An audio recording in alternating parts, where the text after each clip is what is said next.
제도나 이런 것들이 있기 때문에 효과가 있는 건데 그걸 과태료로 똑같이 해버리면 제재 효과가 없어져 버리겠죠. 그렇게 하면 안 된다고. 네. 좋은 지적해 주셨어요. 네, 다음은 넘어가시죠.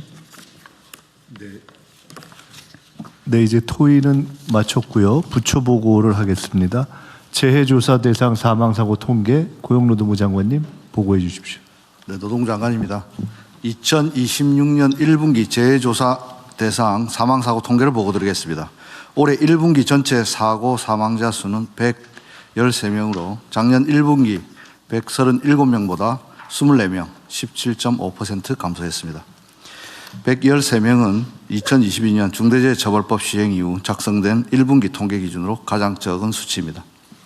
업종별로 보면 건설업에서 45.1%인 32명이 감소하였고 기타 업종에서 40.5%인 15명이 감소했습니다. 건설업은 50억 이상 현장에서 기타 업종은 5인 미만 사업장에서 각각 69% 감소하면서 전체 감소세를 견인했습니다. 다만 제조업은 지난 3월 발생한 대전 화재 사고 등 영향으로 사고 사망자 수가 증가했습니다. 대표적인 재래형 사고인 떨어짐 유형의 사고 사망자 수는 작년에 비해 절반으로 감소했습니다. 이번 결과는 떨어지면 죽습니다 라는 대통령님의 강력한 산재 근절 메시지가 작은 사업자까지 도달했기 때문이라고 생각합니다. 단기간 내에 달성이 어렵다고 여겨졌던 소규모 건설 현장 등의 추락사고 감축이 주는 시사점은 민간에서도 CEO가 어떤 철학으로 사업에 임하는가에 따라 산재는 반드시 감축될 수 있다는 소중한 징표입니다. 산재왕국 결코 대한민국의 숙명이 아닙니다. 중대재해 감소 추세를 전 사업장으로 확산시키기 위한 향후 대응 방안입니다. 첫째, 고위험 사업장 관리를 강화하고 화재 위험 사업장은 통합 관리하겠습니다. 고위험 사업장 약 10만 개소를 전수조사한 후 감독과 점검을 연계하여 50인 이상 사업장은 전담 관리하겠습니다. 노동부가 자체 개발한 AX를 통해 고위험 사업장을 정밀 타겟팅하여 맞춤형 예방 지원을 강화하겠습니다.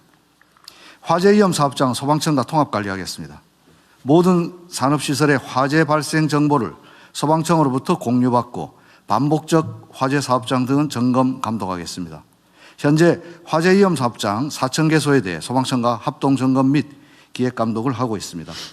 금속 가공류 취급 사업장 2,200개소에 대해서도 교육과 점검을 추진하겠습니다. 둘째, 작은 사업장을 밀착 관리하여 추락사고를 더욱 줄이겠습니다. 부처 간 벽을 허물고 지붕사고 등 작은 사업장 산재 예방에 온 나라가 나서겠습니다.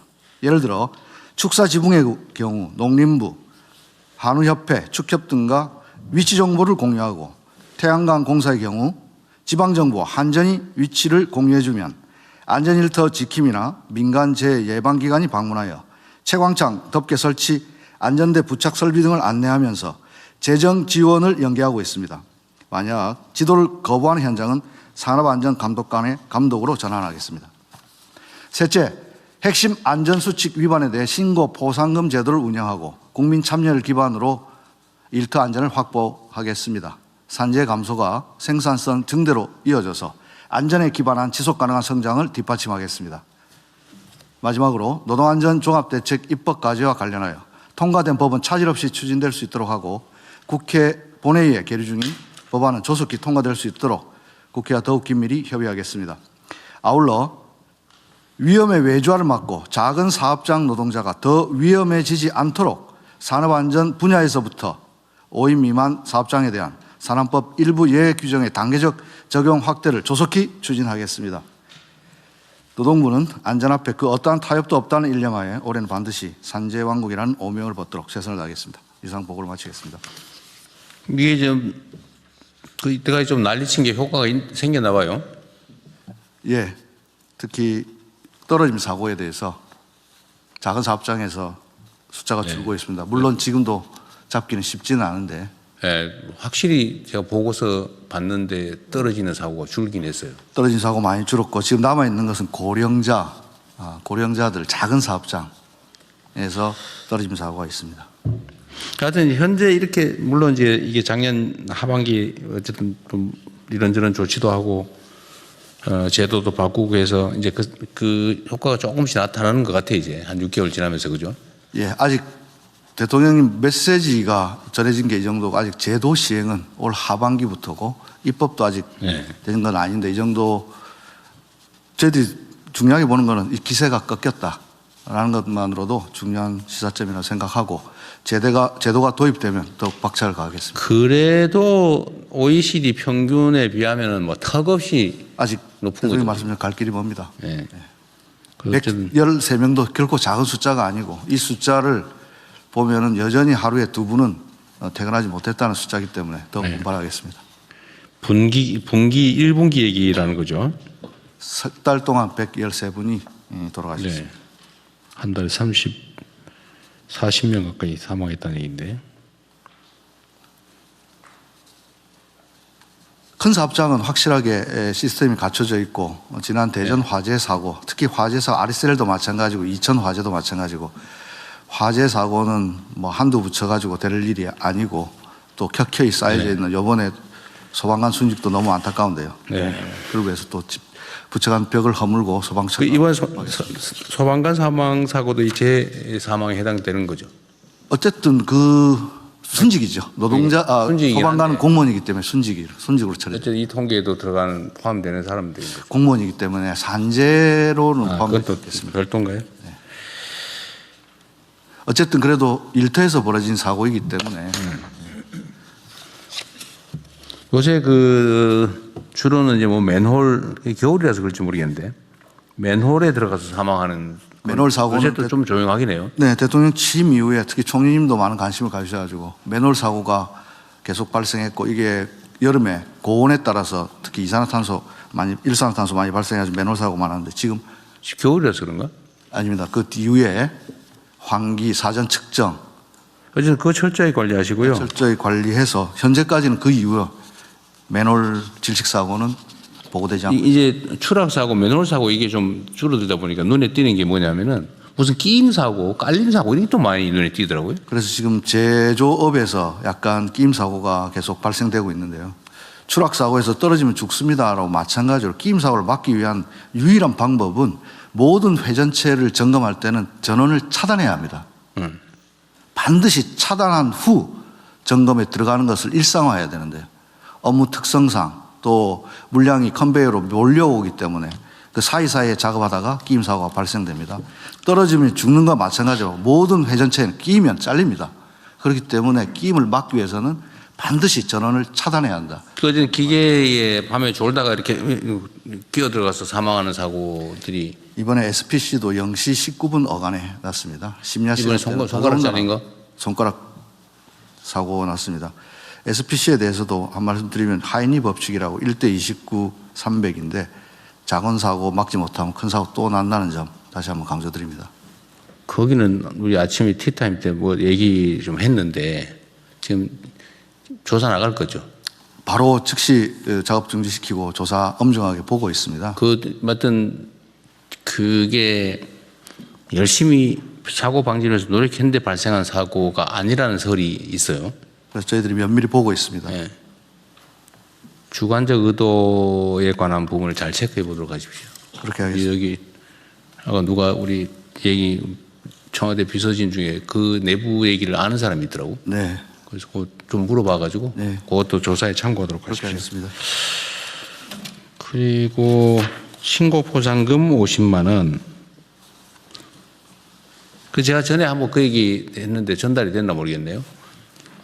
그 작업장 안전 조치를 미행하면 5년 이하 징역 뭐 이렇게 돼 있잖아요, 지금요. 네, 근데 그거를 실제 통계를 내 보니까 그러니까 작업장의 안전 조치를 미행한 경우 최종 결론이 어떻게 됐나 봤더니 다 벌금형이고 벌금형은 평균 140만 원이었대요.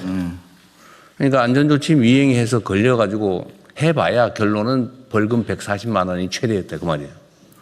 아무도 안 지키지. 그 안전 조치 한 개 안 하면 돈이 얼마나 남는데. 그잖아요. 추락 방지 시설 하나 안 하면 뭐 몇백만 원 남을 거 아니에요.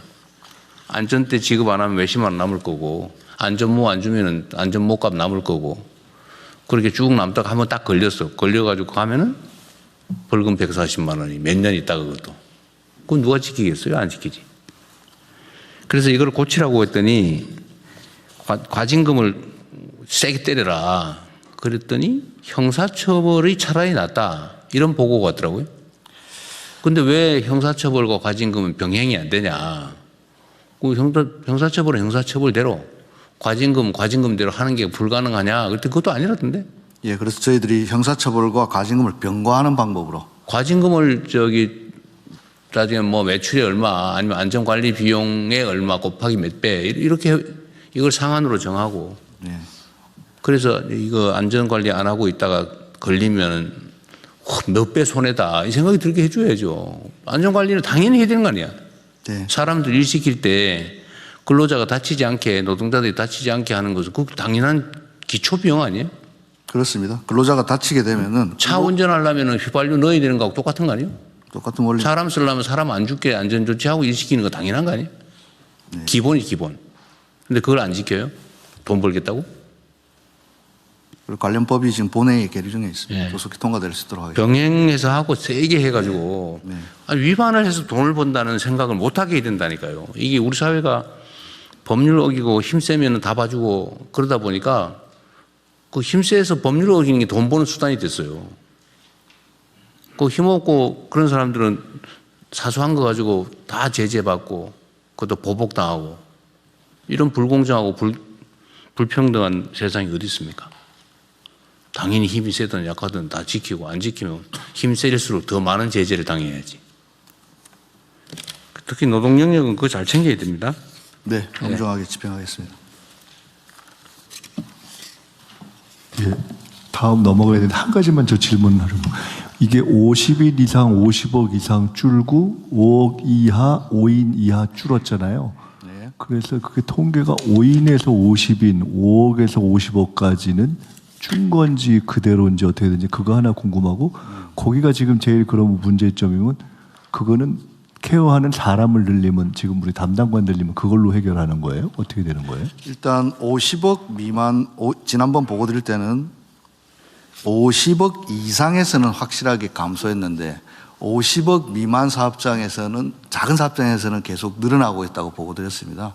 근데 예. 근데 저희들이 지난 하반기 뭐 나름대로 한 덕분에 작은 사업장 중심으로 가니까 작은 사업장의 떨어짐 사고가 절반으로 줄어서 전체 감소세를 견인했고 이번에 50억 미만 사업장이 횡보한 이유는 안타깝게도 지난 대전 화재 사고처럼 큰 사업장에서 대형 화재 사고가 나는 바람에 숫자가 줄지를 못해요. 이게 50인 이상 대형 사업장은 추세적으로 계속 줄어들고 있었고 추세 줄어들고 있고 50인 미만 고용 사업장은 계속 오히려 늘다가 예. 이번 1분기에 팍 줄어든 거예요. 그렇습니다. 그렇잖아요. 예. 근데 그 50인 이하 준 게 지금 보니까 주로 5억 이하 5억 그렇습니다. 예, 맞습니다. 예. 작은 사업장 특히 5에서 50까지가 어떻게 돼요? 그 신고 포상금은 신고하면 50만 원 준다 그 말이죠. 최소 50만에서 최대 500만 원까지 세 번까지 할 수 있고 최대 폭은 왜 세 1000만 원. 번까지 세 번 이상 신고하면 안 준다 그 말이에요? 너무 카파라치처럼 악용될 수. 아니 그 괜찮다니까요. 파파라치 하면 어때? 일단 아니 우리가 생각해 보세요. 이거에 대한 묘한 고정관념이 있던데 전에 한번 제가 얘기했잖아요. 그 담배꽁초 단속하라 그랬더니 저기 인도위 아니 뭐야 그 뭐라 그러지 이렇게 육교 위에서 이렇게 망원렌즈 설치해놓고 자동으로 택시에서 이렇게 툭 떨어뜨리는 거 찍어가지고 신고하는 게 너무 많아가지고 돈 안 줬다는 얘기 했잖아요 전에. 저는 그러면 안 된다고 생각해요. 아니 그런 위반 행위를 단속하려고 그러면 공무원이 하려면 훨씬 많은 조직 운영 비용 인건비가 들잖아요. 근데 그걸 민간이 신고하면은 비용도 적게 들고 단속 효과 확실하게 있는데 그걸 방임할 게 아니라면 민간이 신고한 걸 왜 횟수를 제한을 왜 합니까? 50. 난 직업으로 생겨가지고 하는 거 좋다고 생각한다니까요. 아니 그런 회사 만들어가지고 교육시켜서 저기 작업장 안전 관리 엉터리로 하는데 야 우리 오늘은 여기 가서 저기 신고하고 내일은 저기 가서 신고하고 신고해서 돈 벌자고 왜 나쁩니까? 도둑놈 잡는 거하고 똑같은데. 일단 그러면 1000만 원 아니, 고민하고 야당하고 잘 협의해. 아니 위반을 어떤 사람이 마음 먹고 신고하는 게 왜 나빠요? 그것도 사회 불합리와 10만 원. 불법을 시정하는 효과를 갖는 건데 단속 전문 공무원이 필요한데 우리가 예산 부족으로 못하는 거잖아요. 그 국민이 신고해서 하겠다는데 그거 왜 못하게 직업으로? 예산은 110억. 그거 확 늘려요. 그러니까 어쨌든 우리 사회의 모든 영역에서 불법을 통해서 돈을 버는 게 불가능한 사회로 만들어야 된다니까요. 뭐든지 사소하든 심각하든. 제한하지 마세요. 네, 다른 부처들도 마찬가지입니다. 다른 부처는 안 하는데 노동부만 한 것 같아요. 또 내가 보기에는 노동부 장관 생각이 아니고 누군가 기한을 해온 거, 그래 맞아 그런 한 것 같아. 하여튼 그렇게 하지 말고. 내가 지나간 얘기를 하나만 더 하면 이거 매우 중요한데 신경 써야 될 일입니다. 시간 지나면 그렇게 될 가능성이 많아요. 우리 직업 공무원 듣기 불편하더라도 좀 참으세요. 직업 공무원은 평생을 이 일을 하기 때문에 자기 색깔이 뚜렷하게 있어요. 그리고 정치적 색깔이 없는 게 법률상 원칙이죠.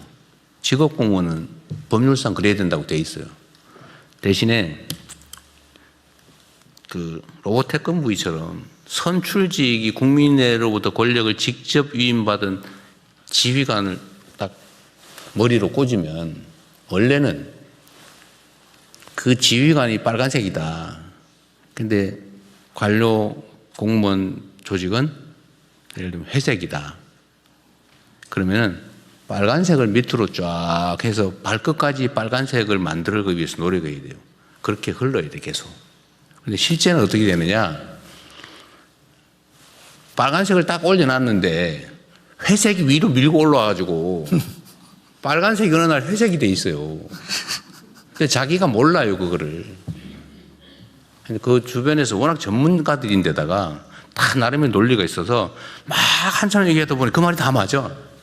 그래서 결국은 이제 빨간색이 국민들은 빨간색을 꽂았는데 또는 파란색을 꽂았는데 나중에 보니까 회색이 싹 침투해가지고 한참 시간 지나고 나니까 거무튀튀하게 변해 있어요.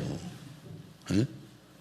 이게 실제. 이게 뭐 사람이 나빠서 그런 게 아니고 무능해서 그런 게 아니고 그럴 수밖에 없어서 정기적으로 머리를 바꿔 끼워주는 거예요.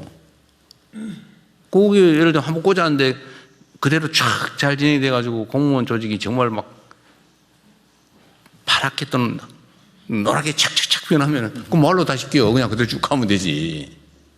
근데 선거를 하는 이유가 그거라고요. 선거를 하는 이유가 헤드를 바꿔서 밀려 올라오는 거를 좀 밀어내려 보려고. 여러분들은 그 거대한 관료 조직, 관료가 나쁘다는 뜻 아닙니다. 이거 오해하지 마세요, 공무원 여러분. 원래 그래요, 원래. 그런데 거기다 들어갔으면 힘들어. 이 사상투쟁도 해야 되고요. 논리투쟁도 해야 되고, 권력투쟁도 해야 되고, 투쟁을 해요, 투쟁을. 막 끊임없이 공부하고, 끊임없이 국민들이 뭘 원하나. 우리의 권력의 원천이 국민이잖아요. 국민들이 뭘 원하나. 국민들의 생각은 뭔가. 이걸 끊임없이 탐구를 해서 이걸 막 밑에서 밀고 올라오는 걸 견디고 위에서 밑으로 내려야 된다니까요. 그러려면 진짜 엄청난 에너지와 열정이 필요합니다. 시간 지나면 잘 안 돼, 이게. 이것도 너무 오래 하면 안 될 것 같더라고요. 하여튼 우리 노동부 장관이 내가 만만해서 자꾸 그러는 건데. 예? 예, 이거 내가 결제한다고 그건 넘어가면 안 돼요. 알겠습니다. 검토하겠습니다. 그들은 나름의 논리가 있어. 다 이유가 있죠. 아까 우리 차관님 그거 규정 그렇게 만드는 거 이게 잔뿌리가 땅에다 딱 대고 있잖아. 기업, 이해관계인 다 있잖아. 이게 끊임없이 이거 회색을 주입한다니까요. 쫙 대고 있잖아 이렇게. 그러니까 이거를 잘 견뎌야 돼. 이거를 우리가 공심이라고 하잖아요. 공심, 공적 마인드. 그 지키는 거 쉽지 않아요. 저도 맨날 그래서 내가 여러분들 보고에만 의존하지 않고 내가 이거 나도 이제 회색으로 안 변하려고 정말 엄청 노력하고 있어요.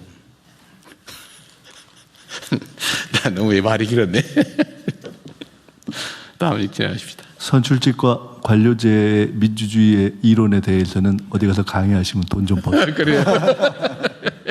이러다 쫓겨날 가능성이 많아요. 다음 네. 넘어갈까요? 네. 예. 예, 그러면 다음은 25년 하반기 지역경제 동향 및 평가를 재경부 차관께서 보고해 주십시오. 예, 25년 하반기 지역 경제 동향 및 평가입니다. 먼저 동향입니다. 25년 하반기 지역 고용은 상반기 대비 양과 질에서 모두 개선되었습니다. 25년 하반기 비수도권 취업자 수는 중간에 왼쪽 그래프를 참고해 보시면 20만 명이 하반기에 증가하여 상반기 9만 8천 명이 는 거에 비해서 증가폭이 2배 이상 대폭 확대되었습니다. 고용률도 63.2%로 상반기보다 0.8%포인트 늘어났고 청년 고용률도 동일한 규모로 상승하였습니다. 업종별로는 중간에 가운데 그래프입니다. 도소매 숙박음식업의 경우 상반기에 마이너스 1.5만 명에서 하반기에 플러스 1.4만 명으로 증가 전환하는 등 내수와 밀접한 서비스업 중심으로 고용이 확대되었습니다. 고용 안정성과 관련돼서는 오른쪽 그래프입니다. 1년 이상 계약을 하는 상용직의 경우 12만 명에서 20만 명으로 확대되는 등 고용의 질도 개선되고 있습니다. 정부 출범 전후 6개월을 비교한 통계를 비교시 통계 작성 이래로 역대 정부 중 유일하게 비수도권 취업자 증가폭이 확대되었습니다. 그간의 내용을 보면 감소세 전환한 적이 한 번, 증가세가 약화된 경우가 4번인데 이번에는 증가세가 확대되었습니다. 그리고 고용 외에도 상권, 교육, 인구 등 여타 민생 체감 부문에서도 지방 중심의 활기가 회복되고 있습니다. 소상공인 전통시장 체감 경기가 죄송합니다. 비수도권에서 더 크게 회복되었고 1분기 외국인의 비수도권 관광 소비와 수도권 국민의 비수도권 방문도 증가되었습니다. 가운데 조그만 스타 두 번째를 보시면 외래 관광객 표본조사 결과에 따르면 외국인의 지방 체류율이 36.2% 작년 1, 4분기 대비 올해 1, 4분기가 36.2% 늘었고 지출 규모도 17%가 늘었습니다. 그리고 수도권 국민의 지역 방문도 작년 1, 4분기 대비 올해 1, 4분기가 6.8%가 늘었습니다. 대학 경쟁률도 수도권보다 비수도권 대학에서 더 큰 폭으로 상승하였습니다. 인구 감소 지역 89곳 중에서 22곳에서 인구가 반등하였습니다. 다음 페이지입니다. 평가 및 향후 대응 방향입니다. 정부의 지방 중심 내수 경기 활성화 정책과 민간의 일자리 창출, 지역 소비 등의 활력 회복 노력이 결합된 결과로 보고 있습니다. 새 정부 출범 후 31조 8천억의 추경과 민생회복 소비 쿠폰 등의 정책 효과로 내수 중심의 경기 회복이 본격화되었습니다. GDP 안에서도 하반기에 1.7%가 증가하였는데 이 중에 내수의 기여도가 1.1%포인트입니다. 특히 소비 쿠폰의 비수도권 추가 지급, 지역사랑 상품권의 비수도권 할인율 확대 등 지방 우대 지원과 지방 살리기 상생 소비 활성화 방안을 작년 하반기에 추진하였습니다. 이러한 것이 지방 중심의 소비와 관광 붐업을 추진했다고 판단하고 있습니다. 그리고 비수도권 소재 공공기관의 지역 인재 채용도 확대되고 있습니다. 가운데 중간에 조그만 표를 보시면 비수도권 소재 공공기관의 지역 인재 채용 실적이 24년에는 9,500명에서 25년에는 12,700명으로 늘었습니다. 이외에도 복지, 일자리 창업 등 재정 사업에서도 지방 우대 강화 노력을 계속하고 있습니다. 향후 대응 방향입니다. 지역 경제 회복의 온기가 확산되도록 민생 안정과 균형 성장에 더욱 박차를 가하겠습니다. 중동전쟁 등 대내외 불확실성이 지역 경제의 하방 요인이 되지 않도록 내수 민생 관련 추경 사업을 신속히 집행하겠습니다. 두 번째로 지역 일자리 확대 흐름을 이어가기 위해 비수도권의 창업 활성화와 일자리 창출, 지방 청년의 직무 역량 강화도 지원하겠습니다. 모두의 창업 프로젝트를 통해 총 5,000명의 혁신 창업가를 발굴하되 비수도권 창업가를 70% 이상 선발토록 하겠습니다. 청년의 취업 역량 강화와 일 경험 제공, 회복 지원을 위한 청년 뉴딜의 핵심 과제도 지방 청년을 우대하겠습니다. 예를 들어 직무 교육을 위한 K 뉴딜 아카데미 참여 수당을 비수도권은 50만 원으로 차등하고 청년 일자리 도약 장려금의 지원 대상도 비수도권의 경우는 산단 내 중견기업에서 전체 중견기업까지 확대하여 이번 추경을 통해서 10,000명을 추가로 인원을 확보하였습니다. 마지막으로 5급 3특 성장 엔진 선정 지원과 메가특구 도입, 지방 재정 인력 중심의 지방 투자 패키지 지원 등 지방 주도 성장 과제를 지속적으로 발굴하여 중점 추진해 나가겠습니다. 이상 보고를 마치겠습니다. 그런데 이거 참 놀라운 게 작년 하반기에 이제 우리가 새 정부 들어서서 네. 사실 뭐 조금 노력을 했는데 그래도 많이 노력한 것 뭐 같아요. 사실은 생 난리를 칠 정도 하긴 했죠. 우리. 그런데 뭐 재정 수단이나 아니면 뭐 어떤 정책 수단이 그렇게 많지는 않았는데도 어쨌든 지방이 이렇게 추세적으로 줄어드는 데인데 작년 하반기는 이렇게 네. 지방의 고용도 늘어나고 어쨌든 조금 활성화된 측면이 있나 봐요. 예. 내수 경기를 중심으로 좀 더 올라간 걸로 보입니다. 올해는 작년보다는 더 지방 활성도가 좀 더 올라갈 텐데 더욱더 객관적으로는 그렇죠. 그 정책 효과라고 하는 게 우리가 생각하는 것 이상인가 봐요. 저는 이게 이래가지고 또 어느 세월에 효과가 있을까 그랬는데 생각보다 빨리 네. 크게 나타난 것 같습니다. 자신감을 가지고 지방 살리기 균형 발전 정책은 더 열심히 해야 되겠습니다. 대통령님, 그 지역 경제 관련해서 관광 쪽. 네네네. 관광 중요하죠. 네, 올 들어서 1분기 우리나라를 찾은 외국 관광객이 500만 명이 넘었습니다. 1분기에만? 네네네. 전년 대비 23% 증가했는데요. 작년 전체 증가율이 9%였습니다. 그러니까 매우 크게 지금 증가하고 있는 상황입니다. 그런데 특히 눈에 띄는 것은 지역 방문이 크게 늘고 있습니다. 1분기 지방 공항으로 들어온 외래 관광객이 작년 동기 대비 50% 가까이 늘었습니다. 아, 그래요? 그리고 외국인의 철도 여행도 작년 대비 46%가 늘어서 외국인들이 지역 공항으로도 들어오고 수도권에 들어와서도 철도를 타고 지역으로 가는 그런 추세가 지금 확장이 되고 있습니다. 내국인의 지방 여행도 마찬가지로 늘고 있는데요. 수도권 거주 국민의 지역 방문이 작년 대비 6.8% 늘었습니다. 근데 작년 동기간에 재작년 대비 늘어난 수치가 0.04%입니다. 6.8%라는 건 정말 크게 폭증했군요. 과거 그 전년에 비하면. 그래서 이제 체류 기간도 늘고 씀씀이도 늘고 모든 지표에서 내 외국인들의 지역 관광이 우상향의 그래프를 그리고 있고요. 그래서 외화를 벌고 지역 경제를 활성화하는데 매우 고무적인 상황이라서 네. 추가로 보고 드립니다. 하여튼 뭐 전에도 얘기했지만 일본에서 소위 지방창생제도, 지방창생 정책이라고 하는 걸 총리 주제로 추진해서 한 몇 년 사이에 2, 3년 사이에 엄청나게 지방 관광이 활성화됐다고 해요. 네, 맞습니다. 어쨌든 우리도 지방 경제 활성화에는 관광 산업이 가지는 효과가 엄청 큰데 잘 챙겨 주시기 바라고요. 얘기 나온 김에 그거 하나 물어봐야 되겠네.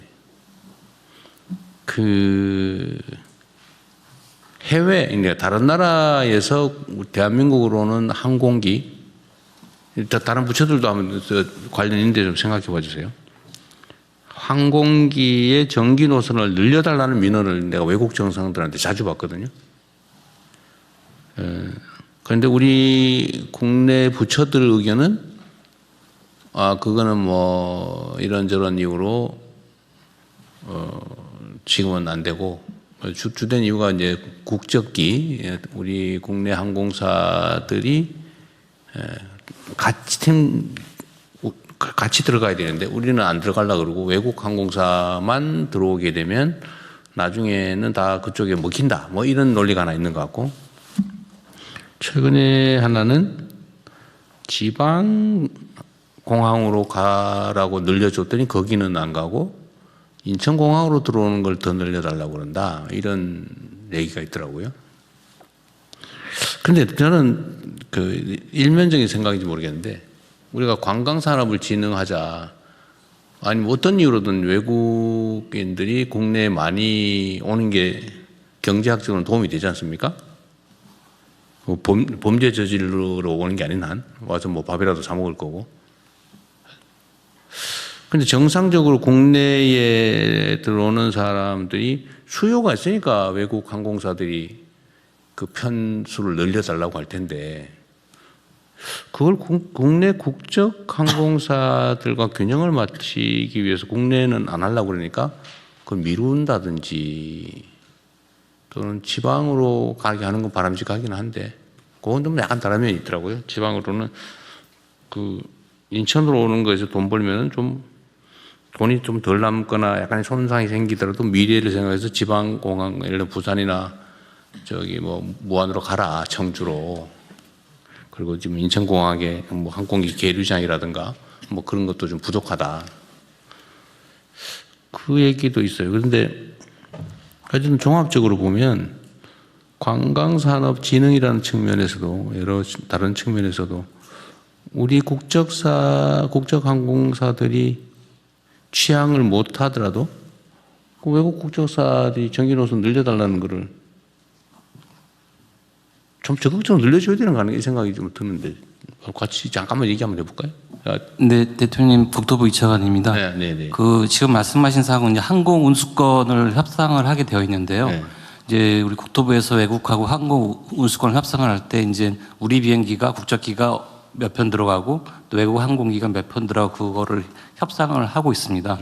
지금 말씀하신 것처럼 별로 우리한테는 비인기 노선인데 외국한테는 그 수요가 있다. 그건 거꾸로 생각을 해보면 우리한테도 그거는 좀 일단 얘기지. 그럼 다시 한번 그 노선은 어떤 노선이 저희가 다시 한번 확인을 해보고 그 외국하고 운수 협상을 할 때 운수권 협상을 하도록 하겠습니다. 아니 이제 뭐 구체 짜증을 어느 특정 국가를 얘기하기 좀 그런데 그게 이제 경유하는 경우도 있고 우리는 경유 노선이 없고 그쪽은 경유를 하는 경우이기 때문에 그쪽은 수요가 있는데 우리는 수요가 부족하다. 뭐 이런 경우도 있다 그러고. 예. 그러한 상황에 대해서 어쨌든 간 그 이용객 편의 측면에서도 직항이 더 생기면 우리는 좋은 거기 때문에요. 어쨌든 간 운수권 협상을 할 때 같이 검토를 해보도록 하겠습니다. 제가 나중에 어느 나라인지는 나중에 내가 따로 알려줄게요. 예. 따로 알려줄 텐데, 하여튼 그리고 말씀하신 그 지방공항하고 인천공항하고 서로 이제 당연히 버스로 말하면 인기 노선은 많이 배치하고 싶고 비인기 노선은 하기 싫은 게 이제 뭐 항공업계 뭐 속성이고요. 그래서 저희가 얘네들이 슬롯 배정을 할 때 인천공항을 우선하는 게 아니라 비인기 지방 노선을 개설을 하면은 거기에 대한 인센티브로 인천공항 슬롯을 할 때 반대급부로 주는 것도 저희가 검토를 하고요. 그렇게 지금 많이 좀 진행을 하고 있습니다. 네. 그 저도 버스 노선 조정을 하는 경험이 있어서 이것도 뭐 비슷하겠다 싶은데 문제는 버스 노선은 우리가 국내에서 강제할 수가 있는데 그 비행 노선은 그건 외국이라서 우리가 어떻게 할 수가 없는 측면이 있잖아요. 이제 내가 어디 보니까 부산으로 가기로 했는데 그걸 늘려줬더니 하나도 안 가고 있다고. 근데 그거 뭐 돈 안 되니까 안 가는 걸 너 강제로 가라. 대신에 너 가기로 했으니까 인천공항 너 한 개 하지 마. 뭐 이럴 수도 없는 거 아니에요.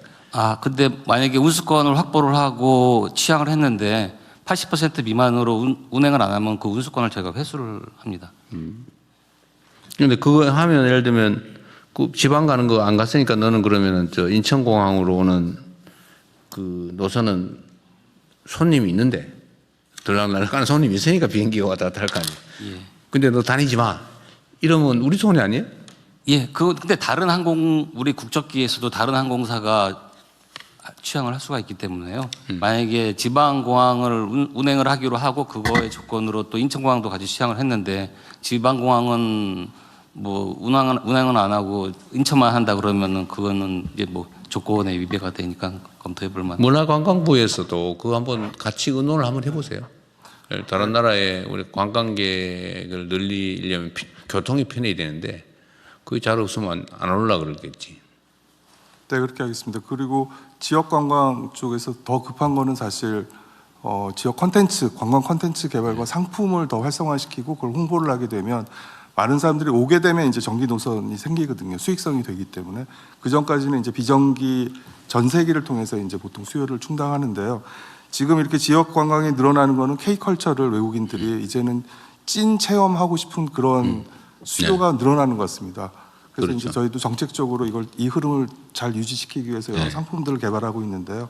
국토교통부랑 같이 협의해서 네. 그런 노선을 늘릴 수 있도록. 그리고 지역 관광이나 아니면 국내 관광의 최대 장애 요소는 일종의 그 생활 문화거든요. 바가지 씌우기, 외국인 뭐 경멸하기. 네. 예, 요즘은 그걸 많이 쓰는데 바가지는 여전히 좀 많은 것 같고 불친절 뭐 이것도 많이 없어진 것 같긴 해요. 그런데 체계적인 관광 자원 부족 이런 것도 있을 수 있는데 그 관광 새마을 운동 같은 거 한번 해보시면 어때요? 예를 들어 해당 지역에서 관광유치위원회나 뭐 관광유치 이런 거 하는 사람들 모아가지고 음식점이나 뭐 관련 시설이나 아니면 뭐 자영업자들 있잖아요. 우리 동네 계곡이 멋있는데 이런 거 유치하자 이런 사람도 있을 수 있는데 그거 다 묶어가지고 뭐 뭔가 같이 할 수도 있지 않을까요? 뭐 예를 들면 행정기관에 좀 지원도 좀 해주고. 네, 지역에 지금 그런 관광 관련된 활동가들이 또 많이 있습니다. 네, 그 그러니까요. 활동가들을 지원해서 관광 지금은 따로따로 놀고 있는데 네네. 새벽경 훈련 이런 거 한번 해보면 어떡하지? 네, 알겠습니다. 네. 저 문화부 장관님 시도 단위는 관광협의회가 민관 같이 구성이 돼 있거든요. 근데 시군구의 관광협의회가 거의 없습니다. 네. 그래서 시군구 협의회도 그런 게 있군요. 만들어서 이런 뭐 지금 대통령이 말씀하신 새마을 운동 이런 걸 해주시면 어떨까요? 한번 생각해 보세요. 좋은 말씀입니다. 국가관광전략회의 밑에 그렇게 이제 쫙 지금 구성을 하고 있는데 말씀하셨듯이 지방선거 때문에 약간 행정 공백길에서 지금 미루고 있습니다. 지금 우리가 어디라고 말하기는 어려운데 그 지방 정부 중에 하나 잘 되는 곳이 몇 군데 있죠. 네, 있습니다. 그러니까 미어 터져가지고 너무 많이 온다 싶은 생각 드는 데가 있긴 해요. 그건 이제 배부른 소리인데 하여튼 그런 정도로 다른 데는 안 되니까 네. 와서 뭐 가게에서 음료수라도 하나 사 먹든지 밥이라도 한 끼 팔고 그런 게 다 지역 경제에 도움이 되잖아요. 관광객 몇 명이 오면 그러니까 상주 인구 1명과 같은 그 효과를 가지는 게 몇 명이라 그랬어요? 내국인은 62명이 오면 한 명의 상주 인구가 62명이 들락날락 가면 한 명이 상주 인구랑 같다. 네. 네. 네, 다음은 대중교통 수요 분산을 위한 모두의 카드 시행 계획을 국토교통부 차관께서 보고해 주십시오. 네, 대중교통 수요 분산을 위한 모두의 카드 시행 계획을 보고드리겠습니다. 대중교통 이용 촉진과 교통비 부담 경감을 위해서 24년 5월 KPS를 도입하였고 혜택을 강화해서 금년 1월 모두의 카드로 전환을 하였습니다. 최근 고유가 상황과 관련해서 대중교통을 활성화하고 이로 인한 출퇴근 시간의 혼잡을 완화하기 위해서 모두의 카드 인센티브 등 대책 마련이 필요합니다. 이에 1차 추경을 통해서 출퇴근 혼잡 시간 전후에 인센티브 등을 위해서 총 1,904억 원을 반영하였습니다. 우선 출퇴근 시간 전후 4차례의 시차 시간을 지정해서 해당 시간에 대중교통 이용 시에 환급률을 30% 인상할 계획입니다. 또한 국민교통비 부담을 경감하기 위해서 모두의 카드 정액제 환급 기준 금액을 일괄 50% 인하해서 반값 모두의 카드를 추진할 계획입니다. 조속한 추진을 위해서 시스템 인프라 증설 및 인력을 추가해서 5월 초까지 시스템을 개선하겠습니다. 또한 지방정부, 카드사, 운영기관 등 관계기관 설명회를 오늘 오후에 개최하고 혼란을 최소화하여 모든 국민께 혜택이 골고루 갈 수 있도록 사전 준비를 철저히 하겠습니다. 반값 모두의 카드를 포함해서 오늘 보고드린 사항은 즉시 시행할 예정이고 4월 이용분부터 소급해서 6개월간 적용할 계획입니다. 이상 보고를 마치겠습니다. 그러니까 대중교통 이용하는 카드를 일률적으로 할인을 해주되 출퇴근 시간에서 살짝 벗어난 거는 더 많이 할인해 준다 그 말이죠? 예, 현재 출근 시간을 6시 반부터 9시까지로 정해놨고요. 6시 반 이전에 출근하시는 분들 그리고 9시 이후에 출근하시는 1시간 각각 1시간에 대해서는 30% 추가해서 50% 정확하게 몇 시 이전, 몇 시 이후? 6시 반 이전하고요. 9시 이후 10시까지입니다. 찍는 타이밍 들어가는 찍는 기준이에요? 승차 기준? 예, 승차 기준으로 하고요. 또 퇴근 시간도 마찬가지입니다. 네. 퇴근 시간은 몇 시부터 몇 시까지? 15시부터 17시까지 하고요. 그 전에 1시간, 그다음에 17시 이후에 1시간. 1시간씩? 예. 알겠습니다. 네, 다 지금까지 보고사항은 다 원안대로 접수하겠습니다. 부처 협조사항 공유의 시간입니다. 보건복지부 장관님과 문체부 장관님 순서대로 말씀 주십시오. 네, 복지위기 알림 앱 활용에 대해서 협조 요청드리겠습니다. 비상경제 상황에서 민생복지 위기 대응을 위해서는 촘촘한 복지 위기가구를 발굴하는 것이 중요합니다. 빅데이터 시스템으로 위기가구를 선별하는 기존의 공적 발굴 체계 이외에도 정부와 민간이 적극적으로 참여해 현장에서 추가 발굴하는 노력이 중요합니다. 복지부는 누구나 신속하게 복지 위기를 알릴 수 있는 복지 위기 알림 앱을 운영 중에 있습니다. 경제적인 어려움 등을 겪고 있는 본인은 물론 이웃 등 주변의 복지 위기를 앱으로 알리면 관할 읍면동으로 통보가 돼서 대상자를 신속하게 확인 상담하여 필요한 복지 서비스를 연계하게 됩니다. 각 부처에서는 민생과 밀접한 업무를 수행하는 교직원, 이통장, 검침원, 상담사 등의 담당자와 소속 산하기관, 협회, 단체 등의 복지위기 알림 앱을 활용하도록 안내해 주시기를 부탁을 드립니다. 비상경제 상황에서 주변의 어려운 분들을 살피고 지원하기 위해 각 부처와 유관기관의 적극적인 협조를 부탁드립니다. 네, 다음 문체부 계속해서 해주시죠. 네, 문체부 장관입니다. 보통 가을을 독서의 계절이라고 하지만 4월에도 도서관 주관과 세계 책의 날 등 책과 가까워질 수 있는 소중한 기회가 많습니다. 그래서 오늘은 4월 23일 세계 책의 날을 기념하여 2026 책 읽는 대한민국 캠페인 추진 계획을 보고드리겠습니다. 먼저 우리 공직사회부터 책 읽는 문화를 선도하자는 취지에서 오늘 이 자리에 계신 모든 분들께 책 2권씩을 선물해드렸습니다. 자리에 놓여있는 책은 국립중앙도서관 사서가 추천한 도서와 또 작년에 서점인들이 뽑은 올해의 책 중에서 제 취향으로 직접 골라서 드린 겁니다. 네, 없는 여유 쪽에서라도 10분씩 틈틈이 읽어주시기를 부탁드립니다. 솔직히 저도 여유가 없어서 아직 다 못 읽었고요. 읽고 싶은 책입니다. 네, 책 읽는 대한민국 캠페인입니다. 정부는 계속 줄고 있는 국민 독서율을 회복하고 AI 시대에 필요한 생각하는 힘을 기르기 위해 올 한 해 다양한 대국민 독서 캠페인을 추진하고자 합니다. 이번 캠페인은 지역 곳곳 국민의 일상 속에서 책 읽는 즐거움을 확산하고자 크게 4가지 방향으로 추진해 나가겠습니다. 첫째, 일상 속 독서와의 접점을 확대하겠습니다. 동네 사랑방인 지역 서점을 중심으로 어린이부터 어르신까지 맞춤형 독서 프로그램을 운영하고 일터에는 직장 문고를 지원해서 폭넓은 참여를 유도하겠습니다. 문화가 있는 날 수요일에는 지역 서점에서 심야 책방 프로그램을 운영하고 온라인에서는 전자책과 오디오북을 무료로 열람할 수 있게 해서 책으로 더욱 풍요로워지는 문화 요일을 만들어 나가겠습니다. 둘째, 국민 참여형 독서 챌린지를 운영하겠습니다. 다양한 독서 미션을 수행하거나 서점, 도서관 등 독서 명소를 방문하면 포인트나 혜택을 나눠드립니다.